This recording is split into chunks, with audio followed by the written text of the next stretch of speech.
City survey superintendent HR પટેલે મારું અપમાન કર્યું અને કચેરીમાંથી ગેટ આઉટ કરીને ઓર્ડર કર્યો, મને કાઢી મૂકવાનો હુકમ કર્યો. એની વિરુદ્ધમાં આજે અમે કલેક્ટરશ્રીને રજૂઆત કરવા આવ્યા છે. વકીલ મંડળના બધા પદાધિકારીઓ અને વકીલો સાથે અમે રજૂઆત કરી છે. ખાસ બાબત એ છે કે સુપ્રિન્ટેન્ડન્ટ HR પટેલ અને એની સાથેના બીજા સુપ્રિન્ટેન્ડન્ટ આ બંને ભ્રષ્ટાચારમાં લીન થઈ ગયા છે. વકીલોને ઓફિસમાં આવવાની મનાઈ કરી દેવામાં આવી છે. તમે પક્ષકારોને મોકલો અને અસીલોને મોકલો. મારી વિગત એવી છે કે મેં નામ દાખલ કરવા માટે અરજી આપેલી, એ અરજી નામંજૂર કરી અને પરત મોકલી. એના અનુસંધાનમાં મેં સિટી પ્રાંતમાં અપીલ કરી. અપીલ મારી મંજૂર થઈ ગઈ અને એ મંજૂર થયેલી અપીલના આધારે એન્ટ્રી પાડવાની હતી, તો એન્ટ્રી 7 મહિના સુધી પાડી નહીં.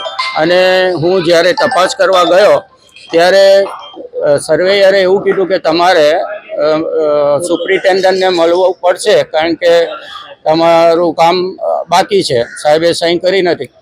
સુપ્રિન્ટેન્ડન્ટને હું મળવા ગયો તો એ મેન્ટેનન્સ સર્વેયરને ખકડાવે કે તું વકીલને લઈને કેમ આવ્યો, અને કીધેલું પાર્ટીને બોલાવું, તો પાર્ટીને બોલાવી નથી, તું વકીલને લઈને આવ્યો છો એમ કરીને મને પહેલાં ગેટ આઉટ કરી દીધો અને પછી એને પણ ખખડાવ્યો.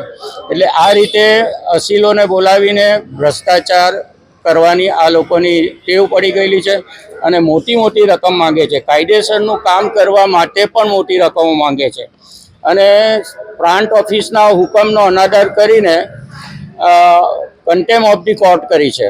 એટલે આ બાબતે અમે કલેક્ટરશ્રીને રજૂઆત કરી છે અને મારા વકીલ મિત્રો બધા સાથે છે. વકીલ મંડળના હોદ્દેદારો પણ સાથે આજે રજૂઆત કરવા આવ્યા છે.